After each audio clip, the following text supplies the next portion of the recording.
हे कृष्णा। आज के इस वीडियो में हम आपको बताएंगे कि कैसे करें भादो मास की अजा एकादशी 2025 व्रत का पारण। क्या होगा अजा एकादशी व्रत को खोलने का सही समय और सही तरीका, क्या होगी अजा एकादशी व्रत को खोलने की पूजा विधि, और इस एकादशी व्रत को खोलते समय क्या गलतियां आपको भूल से भी नहीं करनी है। यह सब जानना चाहते हैं तो वीडियो को शुरू से लेकर अंत तक पूरा जरूर देखिएगा। अजा एकादशी का व्रत रखकर भगवान श्री हरि विष्णु की पूजा की जाती है। अजा एकादशी का व्रत करने से व्यक्ति के जीवन में धन समृद्धि की वृद्धि होती है और इस जन्म के खत्म होने के बाद ऐसा जीव बैकुंठ लोक को प्राप्त कर लेता है। जितना आवश्यक है इस व्रत को विधि पूर्वक करना, उतना ही अत्यंत आवश्यक है इस व्रत को सही समय पर खोलकर इसका संपूर्ण फल प्राप्त करना। इस अजा एकादशी का व्रत खोलने के लिए एकादशी तिथि का समाप्त होना आवश्यक है। इस बार अजा एकादशी का व्रत 19 अगस्त को रखा गया है, इसलिए इस बार अजा एकादशी के बाद एकादशी तिथि की जो समाप्ति होगी वह 19 अगस्त मंगलवार को दोपहर 3:32 तक होने वाली है। केवल एकादशी की तिथि समाप्त होने पर ही एकादशी का व्रत नहीं खोला जाता है, क्योंकि नियमों के अनुसार एकादशी के बाद शुरू होने वाले हरिवासर के समय भी एकादशी का व्रत बिल्कुल नहीं खोलना चाहिए। इस बार अजा एकादशी के बाद शुरू होने वाला यह हरिवासर का जो समय समाप्त हो रहा है वह 19 अगस्त 2025 मंगलवार को रात 9:30 तक, यानी कि आपको 19 अगस्त को रात 9:30 तक भी अपना अजा एकादशी का व्रत नहीं खोलना है। द्वादशी की तिथि शुरू होने के बाद ही एकादशी का व्रत खोला जाता है। इस बार अजा एकादशी के बाद द्वादशी तिथि प्रारंभ होगी 19 अगस्त 2025 मंगलवार को दोपहर 3:33 पर, और यह द्वादशी तिथि की जो समाप्ति हो रही है वह 20 अगस्त 2025 बुधवार को दोपहर 1:58 पर। आइए अब जानते हैं 20 अगस्त को द्वादशी के दिन पड़ने वाले शुभ और अशुभ मुहूर्तों के बारे में, ताकि आप गलत मुहूर्त में अपना अजा एकादशी का व्रत ना खोलें। देखिए, 20 अगस्त 2025 बुधवार को द्वादशी तिथि पर सूर्योदय का जो समय है वह सुबह 4:33 पर होगा। सूर्यास्त शाम 6:51 पर होगा। इस दिन ब्रह्म मुहूर्त प्रातःकाल 4:33 से लेकर सुबह 5:21 तक रहने वाला है। इस दिन द्वादशी तिथि की प्रातःकाल की जो पूजा है उसका शुभ मुहूर्त सुबह 4:47 से लेकर सुबह 5:53 तक रहेगा। इस दिन गोधूली मुहूर्त शाम 6:56 से शाम 7:17 तक रहने वाला है। आइए अब जान लेते हैं 20 अगस्त को द्वादशी तिथि पर पड़ने वाले अशुभ राहु काल के बारे में, क्योंकि राहु काल के समय में अजा एकादशी का व्रत नहीं खोलना चाहिए, वरना आपका एकादशी व्रत करना असफल हो जाता है। 20 अगस्त 2025 बुधवार को द्वादशी के दिन राहु काल दोपहर 12 बजे से दोपहर 1:30 तक रहने वाला है। इस दिन राहु काल के समय में अपना अजा एकादशी का व्रत ना खोलें, ना ही द्वादशी की पूजा करें। आइए अब जानते हैं अजा एकादशी व्रत के पारण का सही समय। देखिए, 20 अगस्त बुधवार को द्वादशी तिथि पर अजा एकादशी व्रत को खोलने का सही और सबसे अच्छा मुहूर्त होगा सुबह 5:53 से लेकर सुबह 8:29 के बीच में।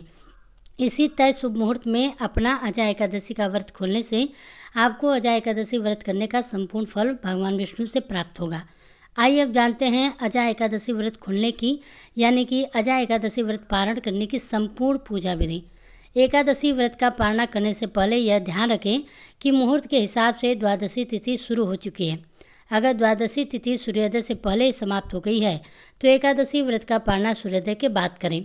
इस बात का खास ख्याल रखें कि द्वादशी तिथि के अंदर ही पारण ना करना पाप करने के समान होता है, इसलिए द्वादशी तिथि के शुभ मुहूर्त के अंतर्गत ही एकादशी व्रत का पारण करें, तभी आपको एकादशी व्रत का पुण्य मिलेगा, अन्यथा आपका एकादशी व्रत मान्य नहीं होगा। एकादशी व्रत का पारण सुबह यानी कि प्रातःकाल का ही होता है। व्रत करने वाले श्रद्धालुओं को मध्याह्न यानी कि शाम के दौरान व्रत को तोड़ने से बचना चाहिए। अगर किसी कारण से कोई प्रातःकाल से पारण नहीं कर पाया है तो उसे फिर मध्याह्न यानी कि शाम के बाद ही एकादशी का व्रत का पारणा करना चाहिए।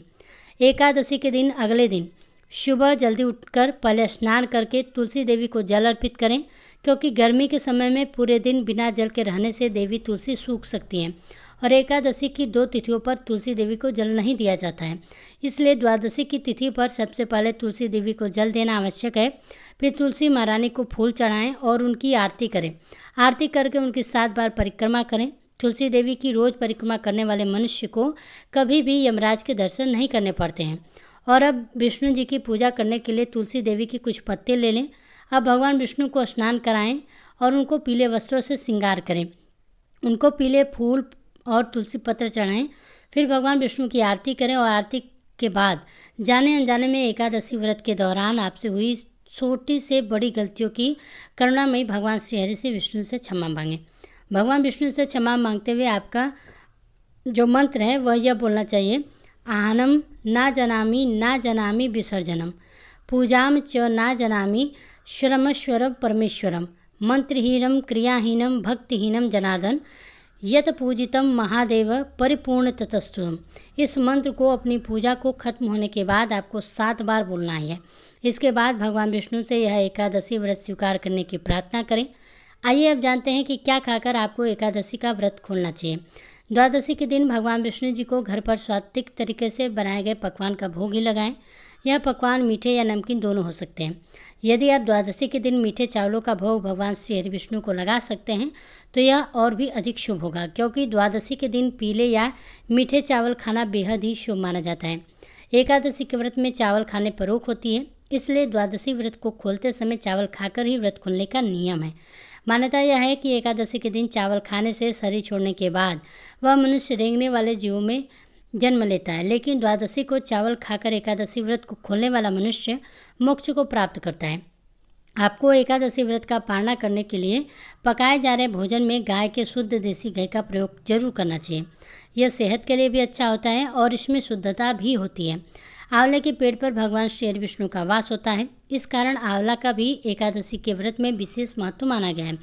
इसलिए एकादशी व्रत का पालन करने के दौरान आप आंवला भी खा सकते हैं। आंवला खाकर एकादशी व्रत खोलना भी बहुत शुभ होगा। इससे आपको अखंड सौभाग्य, निरोगी स्वस्थ शरीर और संतान सुख की प्राप्ति होगी। आप द्वादशी के दिन एकादशी व्रत खोलने के लिए जो भी सात्विक भोजन बनाएं, उसी भोग और भगवान श्री विष्णु को चढ़ाए गए तुलसी पत्तों को पानी के साथ लेकर ही अपना व्रत खोलें।